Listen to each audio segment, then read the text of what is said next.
আসলে আমরা ঈদের আগের দিন ঈদ করি না, ঈদের দিনে ঈদ করি। এখানে বাংলাদেশের বেশিরভাগ লোক হানাফি মাযহাবে বিশ্বাসী। হানাফি মাযহাবে বলা হয়েছে যে একজনের চাঁদ দেখবে, দুজন সাক্ষী থাকবে, আর সারা পৃথিবী ফলো করবে। আর মালিকি মাযহাবে বলা হয়েছে যে যে গোত্র যে যখন চাঁদ দেখবে, যে এলাকা দেখবে, সে এলাকা তখন ফলো করবে।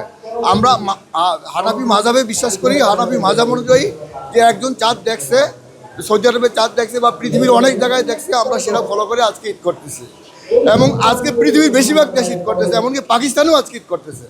আমরা একদিন আগে করি না, আমরা অনুযায়ী ঈদ করি, ওই হানাফি মাযহাব অনুযায়ী ঈদ করতেছি। শুধু এইখানে জামাত হচ্ছে না, আমাদের বাংলাদেশের বিভিন্ন জায়গায় জামাত হচ্ছে। আমার মাথায় যে টুপিটা দেখেন, এটা হলো মির্জাগিল দরবার শরীফের টুপি। আমরা ওইখানে আমাদের একটা পীরের সিলসিলার অনুসারী, ওইখানেও হাজার হাজার লোক ঈদ করতেছে, সারা বাংলাদেশে ঈদ করতেছে এবং পৃথিবীর বেশিরভাগ দেশ ঈদ করতেছে। জি, আমরা আশাবাদী যে পৃথিবীর সবাই একদিন ঈদ করবে, যেটা আপনার 86 সালে ইয়াতে বলা হয়েছে, আপনার ওআইসিতে এখানে বাংলাদেশ এখানে লিখিত দিয়ে আসছে যে আমরা একদিন ঈদ করবো, কিন্তু বাংলাদেশের কমিটমেন্ট এখনো রক্ষা করতে পারে নাই। ঈদের নামাজ পড়ে আলহামদুলিল্লাহ ভালো লাগতেছে, কারণ মুসলিম বিশ্বে ওয়াইসিভুক্ত 57টি দেশের মধ্যে গুটি কয়েক দেশ বাদ দিয়ে সবাই আজকে ঈদ করতেছে। যেমন আমাদের পূর্ব দিকে মালয়েশিয়া, ওরা ঈদ করতেছে, পশ্চিম দিকে পাকিস্তান, সৌদি আরব, ওরা ঈদ করতেছে। আমরা মাঝখানে তাহলে কেন ঈদ করবো না একসাথে? যেহেতু কালকে আরাফাত দিন গেছে, আজকে তো ঈদই হওয়ার কথা। সারা বিশ্বে তো একদিনই আরাফাত দিন হওয়ার কথা, 2 দিন তো আর হবে না।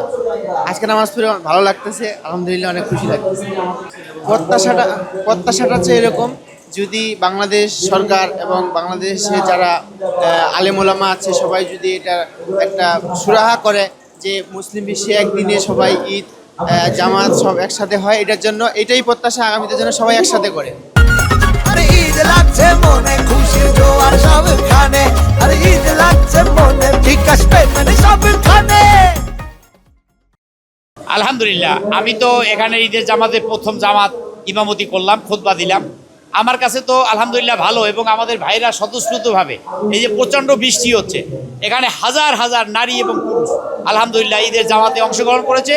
এখানে না, সারা ঢাকা শহরে হচ্ছে, বাংলাদেশে হচ্ছে, এবং সারা মুসলিম ওয়ার্ল্ড এবং অমুসলিম দেশেও আজকের সমগ্র পৃথিবীতে বাংলাদেশ ছাড়া আজকের ঈদের দিন, ঈদুল আজহার দিন।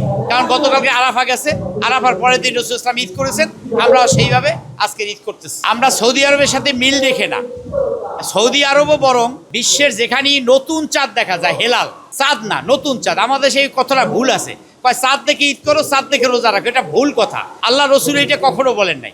আল্লাহ রসুল বলেছে নতুন চাঁদ। তা চাঁদ যেহেতু একটা, এটার নতুন যে তারিখটা হয় সেটা একটাই তারিখ হবে, সেই তারিখই আমরা করি।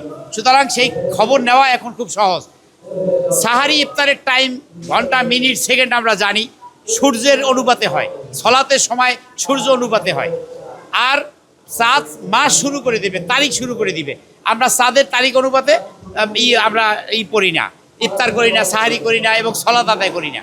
অনেকে এটা গোলাইয়ে ফেলায় যে আপনারা সৌদি আরবের সাথে ঈদ করেন, তা সৌদি আরবের সাথে নামাজ পড়েন না কেন? না, সৌদি আরবের সাথে, সৌদি আরবে যেমন সলাত হচ্ছে, আমাদের সলাত, কিন্তু তারিখ হবে একটাই। যেমন আজকের বুধবার, সৌদি আরবে বুধবার, আজকে 27 তারিখ মে মাসে 2026 সাল, সৌদি আরবে 2026, আজকের 27 তারিখ।